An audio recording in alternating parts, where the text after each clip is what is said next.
Hi Ignite family, this is Neissa, and normally I would write a journal, but for this week and for the upcoming weeks, at least in January, my plan is to do a video. And the reason for that is twofold. Number one is one of my words for 2020 is courage.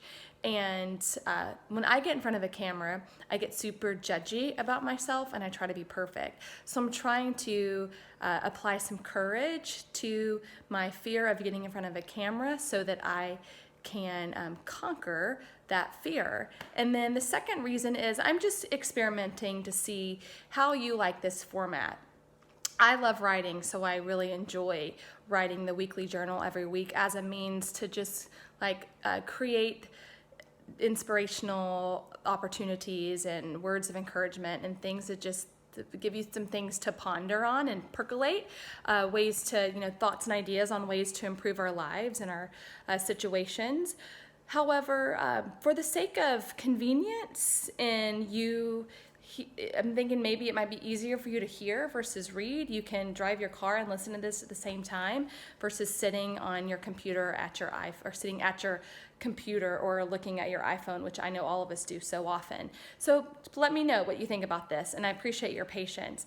But for the sake of this week's weekly journal, my encouragement to you is to start thinking big in 2020 and start thinking about exactly what you want your year to look like. The things, the experiences, the people, the opportunities that you want to show up in your life.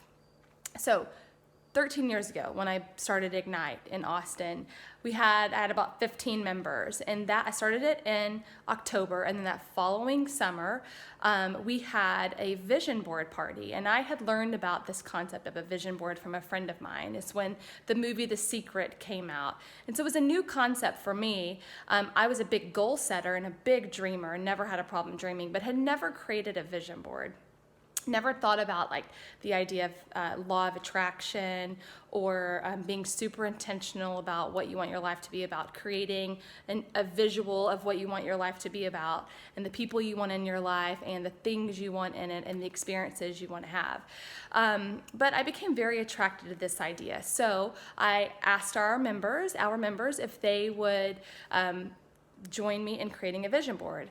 And I sat down one Friday night when my husband was pretty much newly married at the time, was out of town, and it was just a magical moment for me. I had my glass of wine, had some chocolate, and I just started cutting out all these pictures that just brought me joy, that resembled things that I wanted to do in my life, things that I wanted to have, places that I wanted to go, experiences that I wanted to experience, and created this beautiful visual. And then I put it in my living room every single day where I could pass by and see it and be reminded about what I wanted my life to look like. And I'm a visual person anyway, so that was very inspiring for me. But it's apparently just becomes in part of your subconscious mind. It's that law of attraction. And so then we had this vision board reveal party after everybody made their vision board, and it was magical. And for those of us who made a vision board, it was such a proud moment to show our vision board. It was very magical. It was very Oprah-esque at the time. And so then I didn't make another vision board for another 13 months, 7 years, 8 years actually, which is ridiculous because I believe in this. And so much, and a lot of things on this 13-year-old vision board came true and showed up in ways that I never would have imagined. But I'm just going to give you this example of this hot air balloon. I love this. It was crazy. So I love hot air balloons. I just think they're visual. They, to me, represent freedom and open space and beauty. But I really never desired to ride in one. I just loved the way they look. Well, when we moved to San Diego in 2015, the first day we moved there, I went off and was getting pizza, and this hot air balloon was floating up into the sky. Well, little did I know that hot air balloons launched several days a week right below our house, and we got to see them. So I very regularly saw hot air balloons when we lived in San Diego, and it was very magical. And then there's a hummingbird over here. We had hummingbirds all over San Diego, one that I think lived in our backyard and was always flying around. There's so many other things on here that came true, and I just loved looking at it.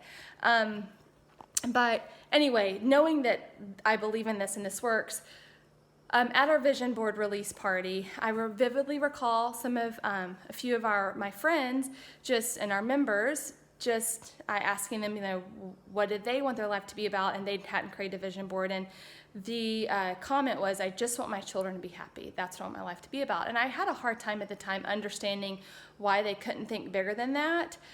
Because like I said, at the time, this was before I was 30, so life was pretty simple and easy and good for me. I hadn't gone through enough life experiences to know that life can get really hard and sidetrack you. So for me, again, this is pre-children.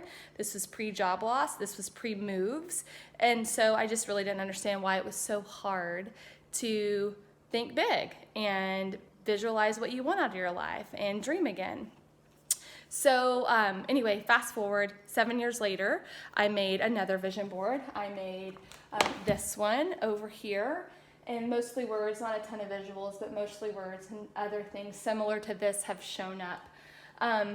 But I haven't made one since, and even though I'm a believer in this, I'm pretty disgusted at myself that I have not taken the time to think big and think about specifically what I want my life to be about. And I now know why, and I understand, and I have more compassion and empathy than ever in any other time in my life as to understanding why it's so hard, and that's because life just happens. Life circumstances occur that sidetrack us and derail us, and the last thing we can think about is creating a vision board or the things that we want our life to look like, because all we're wondering is when we're going to have a chance to brush our teeth, or all the 15 million things that are hovering above our head and in our brain every day that we have to do before the kids or the grandkids or your husband, or you've got to go do something for your parents, whatever the case may be. Man, life is just so overwhelming.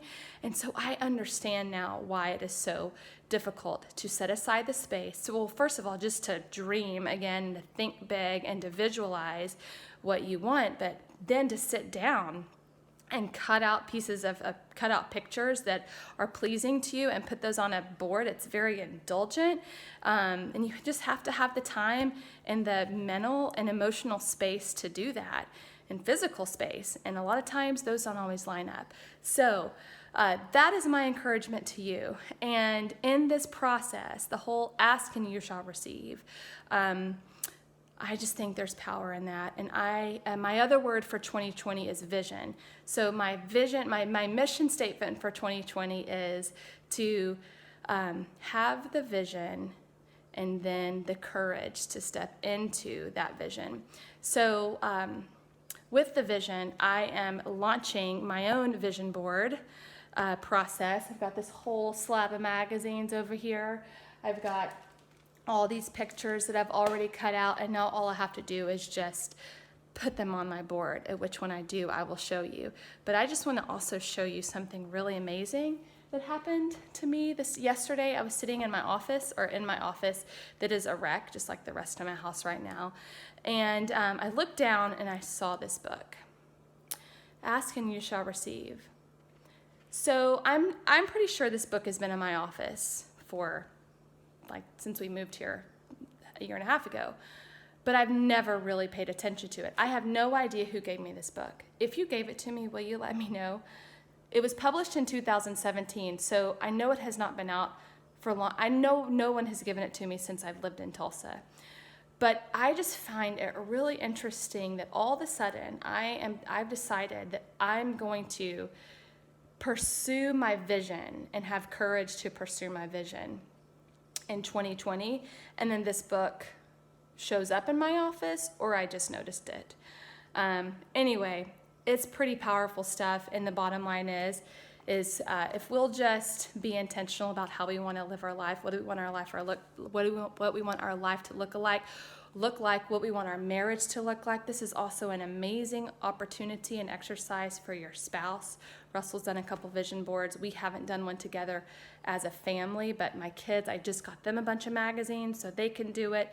They are 9 almost and 6, and so here's all of there's the vision board process so far. I'm telling you, my house is a wreck with Christmas and vision boarding, or post-Christmas, post-travel, and vision boarding around here. But I am convinced, I am committed to doing this, and I would love for you to join me. So my encouragement for you this week is to think about a word or two that you want your 2020 to be about, to resemble. What are some inspiring words? What are your goals? And then start visualizing. Start finding some magazines. Start cutting pictures out. Involve your family or not. But it is a powerful thing to do with your family too. And start piecing those together. And in the upcoming weeks, I'm going to share with you what's coming out of my vision board, and I would hope that you would do the same with us. But here is to an amazing 2020, and abundance and prosperity and love and joy and friendship and health and anything else that we envision our life looking like. I am going to pray that these things come true for us, and more than anything, that we can just live an amazing year in life. Thanks for listening, thanks for watching, and have an amazing week.